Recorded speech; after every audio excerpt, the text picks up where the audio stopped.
Hello everyone. So this is going to be an analysis video of a game between xXWhatAmIXx, who I know as Jordan.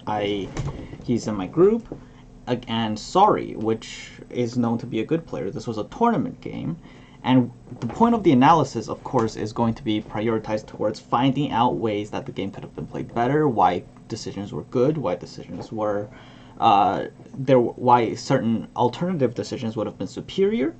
And I wanted to focus on a tournament game because these, rather than a ladder game, where players are simply trying to, play their games, maybe get LP, they're going to be actually trying their best to win. So it's going to be more relevant when they make mistakes and had room for improvement because they can incorporate that next time. So this is going to be a matchup between Diana Zoe, Mono Targon Invoke with splashing 2 atrocities, and Fiora Shen, a very standard deck that a lot of people bring to tournaments, which of course runs Riposte, Single Combat, Sharp Sight, Concerted Strikes, and Notifies and Denies as their spells, and combat tricks. So we're gonna get into the game and talk about the decisions that they made and could have made differently, focusing of course on Jordan's perspective. All of this was analyzed together with Jordan over time. This is actually a re-recording because the audio of the first video was horrible and you couldn't hear Jordan at all. So here he mulligans, of course, for 1-drops, 2-drops, and more relevant early plays. Diana is not great in this matchup, so there's not much reason to keep Diana in the mulligan. So here he has the option to play Lunari Duskbringer, and a lot of people would make that play, but there's not really any point. It's not like you could do it for the 2 face damage, but it's not really relevant anyway, because this deck's win condition is all about playing the large unit and maybe hitting face or usually closing out with atrocity. And here he has the blocker for when he plays Solari Priestess as well. So now he has 2 blockers, he has a blocker for the River Shaper, everything turns out great.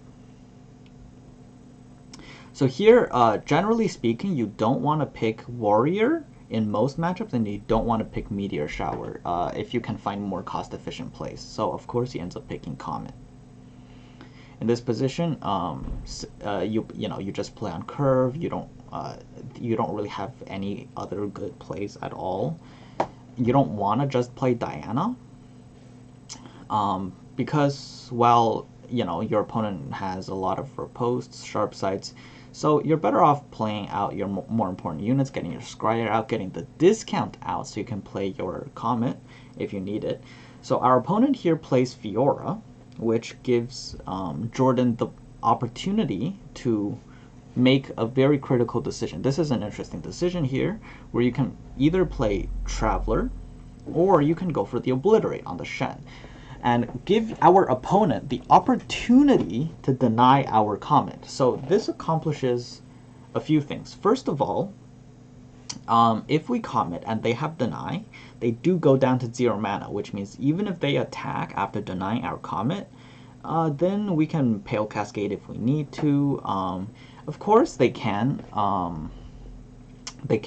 give Fiora Barrier, but it's not really that big of a deal because, well, now they don't have Deny. They only run 2, I believe.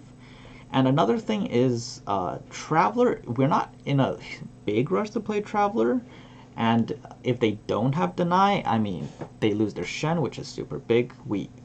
Like, you force them to either have Deny or lose their Shen, another great thing. So, and when they do, if they do have Deny, it's not that bad. So that's the critical thing here. Alternatively, Traveler was not a bad play, but it doesn't really fit into the curve too great, and getting a free barrier on Fiora feels really bad. So and these are the reasons that Jordan goes for the Comet, and I do like it, even though it allows our opponent to deny, but sometimes you just have to accept that they can deny it. Just because your opponent has an answer doesn't mean you should play around it sometimes. So we'll just fast forward a little bit until he plays it. So now here our opponent doesn't deny, so we know they don't have a deny for now. And here we can Pale Cascade and force them to play either Sharp Sight or Riposte, which is a good trade because first of all we draw a card, they don't, and also I mean they pay 2 more mana. And also if they have Sharp Sight, then I mean they have Sharp Sight either way. But now you know we traded Pale Cascade for 2 damage to their Fiora. Well, I guess in a way we don't, but generally if you trade Pale Cascade for Sharp Sight, it's good because you both pay 2 mana, and also you gain a card and they don't. So overall an even trade, but you gain a card. Now in this position, Traveler was actually, and he agrees with me, not the best play. So instinctively, you want to just play Traveler. You know, you still have 2 spell mana.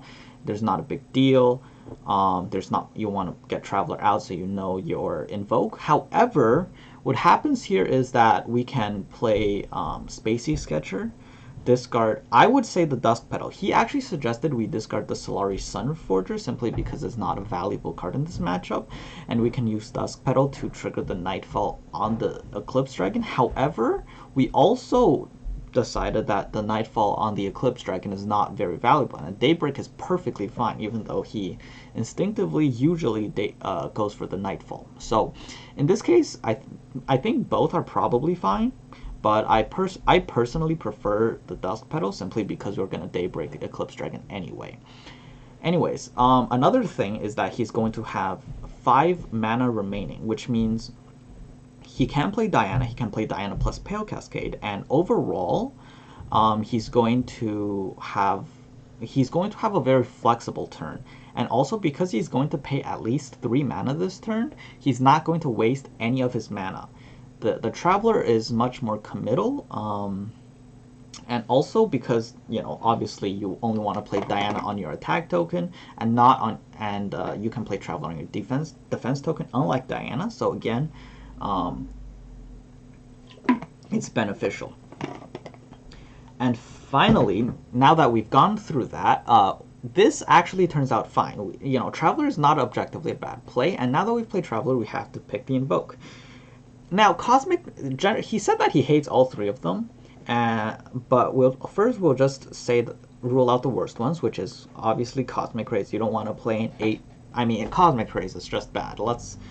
It works against Go Hard, but almost no other deck. So we'll just set aside Cosmic Rays. Written Stars is an alright card, but in this matchup, your champions are not your strong points. These are not the cards you're looking for, and you don't really want to be paying 3 cards. It's basically Pale Cascade. You draw a card that you happen to choose, which is a champion, not exactly even a tutor because it's not what you're looking for right now. In fact, he's looking for Hush. He's been complaining about not drawing Hush all game when he was playing it. And in fact, actually, he added 2 Moonlight Affliction so he could have more than 3 Hush in the deck, largely for matchups like this. And on the stream, he was actually molding over the fact that he couldn't find any of his 5 Hushes. So, anyways, we finally arrive at the Destroyer, which is, well, a 7-drop, and it happens to be quite beefy. It doesn't die to Concerted Strike, so we of course pick it. Not because it's a great option, but simply because it's better than the other 2 by a large margin.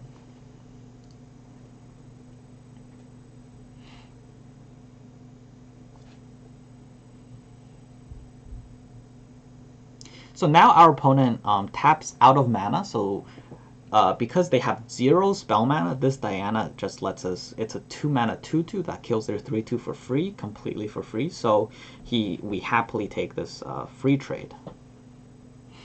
For example, if our opponent had a Shen in hand, they should have played Shen and then played Cithria next turn, just so they could have the spell mana the entire time. So now, in this position, our opponent actually considers open attacking for a while, multiple times, before playing Screeching Dragon. Now the key here is that Screeching Dragon is very clearly a great play, a very strong play. I mean, Screeching Dragon is just really strong at Shenfior. So the fact that he considered open attacking for a while. So first of all, if they had Concerted Strike, that is not sufficient reason to open attack, because Concerted Strike is not something you look to play on the stack, on combat, when you're deciding whether or not to open attack. The same goes for single combat, and so the only cards left that we would consider are Sharp Sight and Riposte. And the fact that he plays Screeching Dragon, which leaves him with 2 spell mana, tells us that he has Riposte in his hand with almost 100% certainty. The only way it's not Riposte is actually if they're playing Mind Game. So at this position, you should assume that one of their remaining cards in hand is Riposte. Jordan doesn't take note of this, but I mean, that's normal. You can't really take note of everything, but normally speaking, you should assume that. So in this position, we play Destroyer, I think, or should have been the Daybreak Dragon, but in fact, I'm not sure why we didn't play Eclipse Dragon. So I am pretty sure this was Eclipse Dragon, but I think Jordan wanted to be able to play Pale Cascades, so it turns out fine. He plays Spacey Sketcher, he picks the Celestial Dago because he actually picked it because he wanted to draw Hush. He was mulling over not drawing Hush still. And now he has mana for Pale Cascades. I don't think it was valuable. The only combat trick our opponent can afford is Sharp Sight. And if our opponent chooses to, for example, prematurely Sharp Sight his Screeching Dragon just to kill our Eclipse Dragon, that's not the end of the world. It's an acceptable result. But, you know, Spacey Sketcher double Pale Cascade actually ends up working out fine as well. We end up killing, we don't end up killing the Fiora. And so in this position, our opponent actually chooses to single combat with the dragon, which kills off the dragon in order to save his Fiora, which is actually perfectly fine.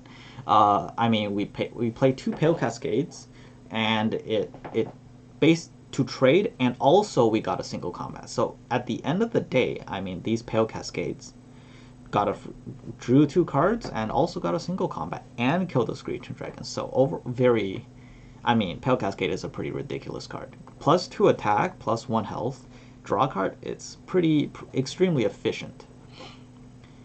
So here now we have Messenger and 2 Sky's Descent. So now we have to always be aware of a Sky's Descent game plan.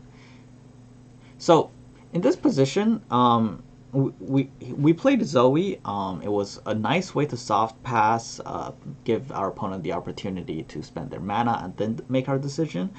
Alternatively, we could have chose to play Daybreak Dragon. But I think Zoe was overall a good play. But so it's really hard to say whether or not Zoe was absolutely optimal, because it's very hard to calculate how she affects the rest of the game in terms of whether or not we play her right away here. But overall, it's not really a play we can question.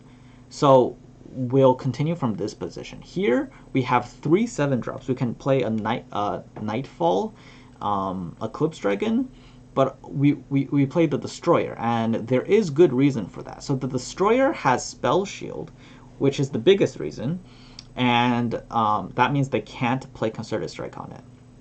Now, the other thing is here, it threatens a lot of damage. So what happens is that our opponent doesn't have any blockers, and with 3 mana, they cannot riposte. That's the most important thing. The fact that they can't riposte means that the only way they prevent themselves from either losing a unit for free or going into atrocity range, which they do not want to do, is to block with Sharp Sight, and only Cytheria can block it. So the fact that we can trade our 7-drop for a Cytheria, a Sharp Sight, which is, first of all, +1 card, +1 mana, and also Cytheria is a very high priority target, is a big win. So we happily played Destroyer here in order for that trade to go through. I mean, you're either they tank the damage and go into atrocity range, lose a unit for free, or we trade our 7-drop with a Cytheria and a Sharp Sight. All very, very good. Okay, so actually I think with this we can actually assume that Zoe was the correct play, because 1, they couldn't block her, so now we just get a free Super Cool Star Chart, which we probably wouldn't have got at a later date anyway. So I'm going to go and say that Zoe was definitely the optimal play, almost definitely. So here we should just play Daybreak Dragon, Daybreak Eclipse Dragon, get the cost reduction, get a large body, have mana for Hush. Yep, we go for it. So our opponent doesn't attack with Shen. I think we just take this block. There's no reason to do anything here. I mean, there's only Hush that we can play. There's no reason to do it. So on this next turn, so these are the turns where we have to consider if we're going to play Sky's Descent, and if so, how we're going to do it. The thing is, we have two Sky's Descents, and it's a very distinct win condition that our hand seems to be suitable for. So what happens is that he goes for the Nightfall Eclipse Dragon, which intuitively makes sense because Eclipse Dragon likes to be Nightfall. Second, we don't actually have any Celestials or Dragons in hand to discount. So it is intuitive to actually discount it as to Nightfall it, especially since we have the option to play our Super Cool Star Chart at 12 mana and play a 5 mana Eclipse Dragon. It fits perfectly into the curve. However, it's actually, we concluded that it was actually incorrect because first of all, we have so many cards. We have 8 cards, 9 cards in hand. So our hand is plenty full. We don't need the value. And second, next turn we'll probably play Star Shaping, which is a very slow play. Maybe even this turn, but probably not. Actually, maybe this turn, but I'll talk about that after. So Star Shaping is a very slow play, so we're going to get the 2 of the mana back, and it's going to discount the Star Shaping Celestial. So we're going to have the Celestial to discount. We're going to get a return on tempo that we lose from playing Star Shaping. And overall, we do want to play Star Shaping because we want a large Celestial unit for lethal. That's how this deck works. Star Shaping is basically our way of getting lethal. And now that we have so much value, our opponent has only 4 cards.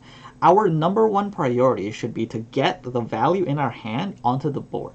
And to play a Daybroken Eclipse Dragon would have been the way to go. So now in this position, when we do play the Super Cool Star Chart, there's another decision point. We should have selected the Charger, but he picks Crescent Strike because he says, I like stunning my opponent's units. However, the problem is that the very next turn, he decides against playing Crescent Strike.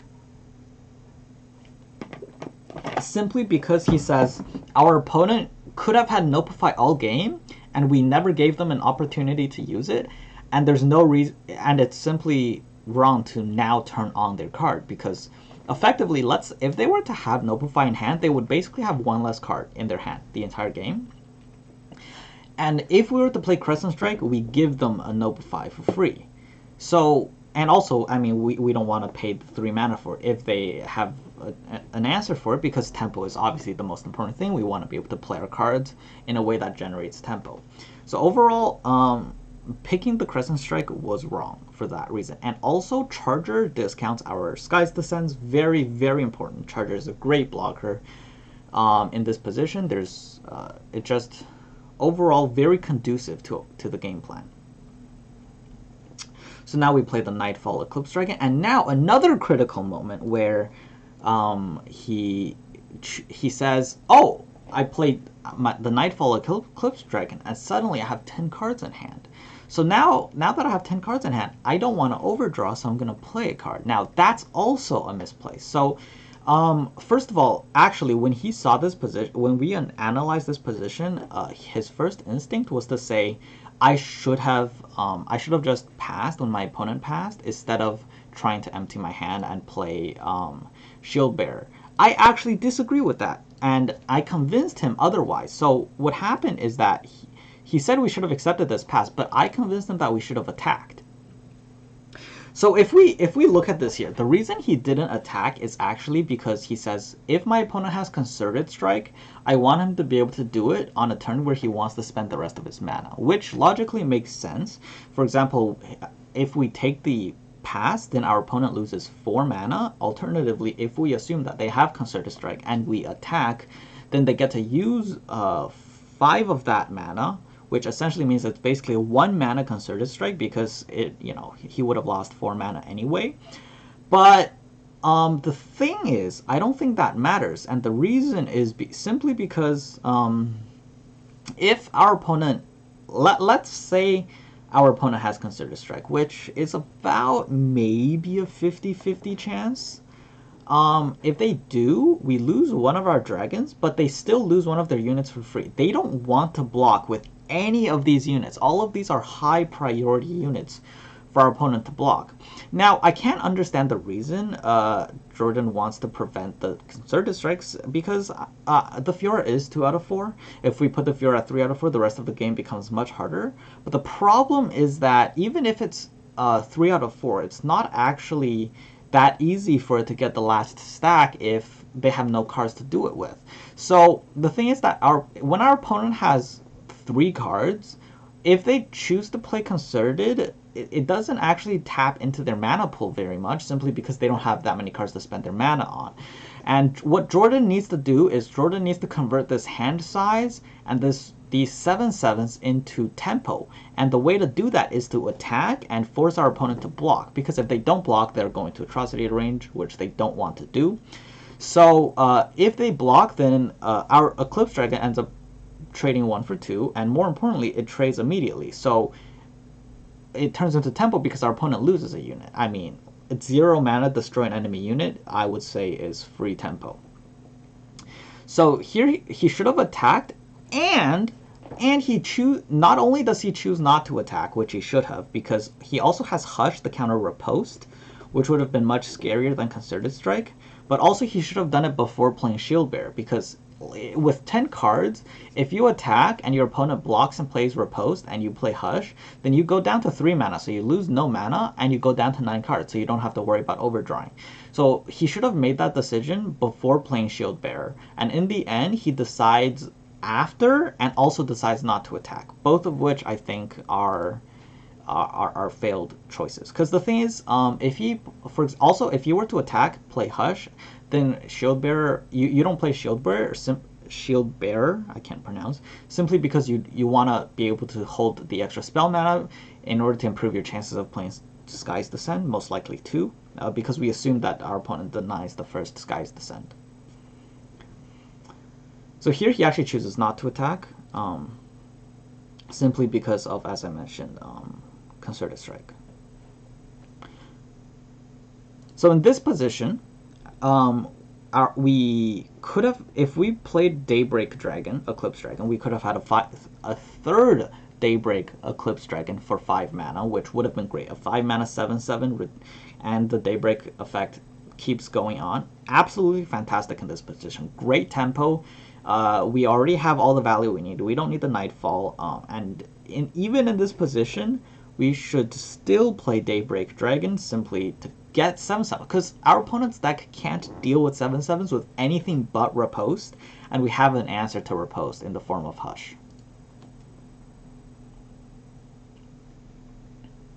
So in this position, Jordan chooses to play Sky's Descent, and basically part 1, assume that they deny it, and part 2, set up the second one when they probably won't have a second deny, which is a good analysis. It is very likely that they won't have a second deny. However, what he should do instead is focus on developing his 7/7s, developing his board, and then maybe even playing 2 Sky's Descents in 1 turn. For example, we should have had a charger. We could have played, for example, Eclipse Dragon, Wind Flame Protector, and Charger. But we don't have Charger, so we'll set that aside. But we should have played another Daybreak Dragon, spend our mana on units, and then maybe a Hush to deal with the Fiora, and then play maybe 2 Sky's Descent next turn. Because the thing is, our opponent doesn't have ways to deal with the 7/7s. They need a riposte for basically every 7/7, and they can't do that. So we should have just played another dragon. So now in this position, of course, it's a 2 out of 4 Fiora. It's going to single combat. You just play the Hush. I mean, you don't want to... I mean, there's no reason. It's 1 Hush. It denies 2 Fiora stacks. Let's be serious. There's no reason to wait on Hush during combat. So in this position, again, another critical decision. Our opponent plays what I believe the last card in their hand, riposte, which, by the way, we knew, when they had one card, we knew that it would probably be riposte because of the earlier open attack decision. But even if we didn't know it was riposte, we know that because of our plan to set up the Sky's Descent next turn, we should have clicked skip block, because what happens is we tank 14 damage, but in exchange we know for a fact that both of our Eclipse Dragons are going to survive, which means we can play our second Sky's Descent next turn like we planned. But now we give our opponent the opportunity to play riposte, which we could know they probably had, but Jordan instead says that they're on one card, they probably don't have it, which is the wrong judgment. But the thing is, we could have alternatively knew 100% chance that we could have played Sky's Descent next turn, which we wanted to do by playing the first Sky's Descent, and also say that they have one card, one top deck, and one deny in their entire deck. The probability that they have the deny is very low. I mean, it's probably maybe 10-15% max. So even in this position, simply pressing skip block and then playing Sky's Descent was maybe 85% chance of winning at least. And so after that, now is when the game starts going south. But in fact, so here, this is another misplay. So he chooses to play Solari Sunforger. He instinctively says, I need to daybreak this because I want the extra health. But the problem is, soon after he plays it, when he chooses to attack, he doesn't actually decide to attack with it because our opponent has a 6/6. So in fact, there was no reason to play Solari Sunforger. And the thing is, now he plays Warrior, and then when he attacks, he doesn't actually get to play, say Atrocity to answer a top deck riposte. He doesn't get to, well, actually, he shouldn't even have attacked. But the thing is, if he wasn't going to play the Solari Sunforger and attack with it, he should have planned out the rest of the turn. If he was going to play Warrior, he should have played Warrior and then even not attacked. The correct play, I'm 99% sure, was to play the Daybreak Eclipse Dragon again. I think you'll see a pattern, and the pattern is that Daybreak Eclipse Dragon was almost always the correct play in every scenario where it was an option. But alas, well, in this scenario where our opponent has no cards, we have plenty of cards, and we need tempo. We need to win the board. So when that's the case, if you take one thing away from this, is to play your Daybreak Eclipse Dragons. So in this position, he plays Warrior because he wants to pull the Shen. He says, my opponent has one top deck, there's no way it's riposte, but there's no reason to take that risk, because here's the thing. If we pass here, again, we set up one, if our opponent open attacks, it's weak. We're okay with our opponent open attacking. Two, it helps set up Sky's Descent. And three, if they happen to top deck riposte, we still don't play into it. So they don't have the top deck riposte out, and they passed, which tells us it's not a unit, which tells us we are okay. We are okay to take this attack, or take this pass. I mean, to end the round here, because we know it's a spell. Again, so now that we spent all our mana on units, our opponent passed. We should have said, even if he top decks riposte, it doesn't matter what he top decks. We're not gonna give him the chance to play it and pass and say we have the extra unit. We get to spend our mana. We set up Sky's Descent, and now in this position we finally play our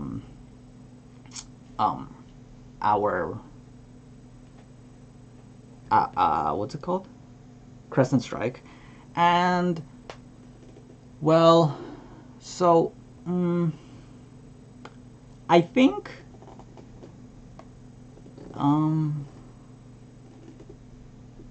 it was okay to use it on the challengers. We could have used it on, for example, it's fine. But instead, could we have done anything else? I'm trying to think. Okay, so if we chose to use it on Cytherea and Brightsteel formation, we could have blocked, and they challenge our 2 units. We could have played Moonlight Affliction to kill the 2 units. But that's not really a winning line. However, in this position, if we still have the opportunity to take this block, and this is still winning. Win at this, in this position, if we take this block, play our Eclipse Dragon as Nightfall. Next turn we play 13 mana Sky's Descent, and they have to top deck deny. They have one deny in maybe 25 cards, so about 4% chance of winning. So again, in this position, we are 96% chance to win if we take this block and play Eclipse Dragon in Sky's Descent.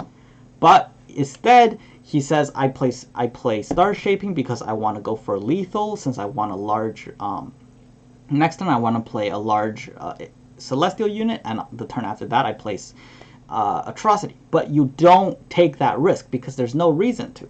Instead, we should have just played the Eclipse Dragon, play Sky's Descent, and win the game. And now finally, he plays the Destroyer and says, you know, maybe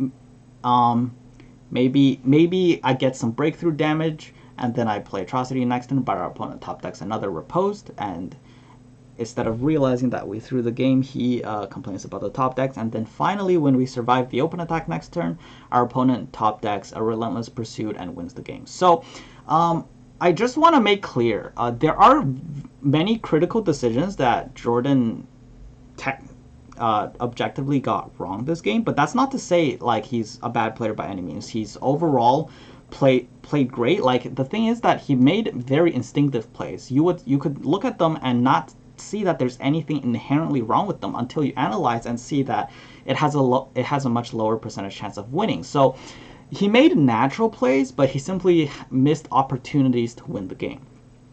And I want to remind everyone that this is a deck he made. This is a deck he won tricks on ladder, basically, with a very high win rate. He has a lot of LP. He has a high rank on ladder without playing a lot of ladder. Has like 70% win rate. So this is a deck he plays, and this was a scenario where it's not ladder, and it's a tournament. So he's really focusing on the game, really trying to win.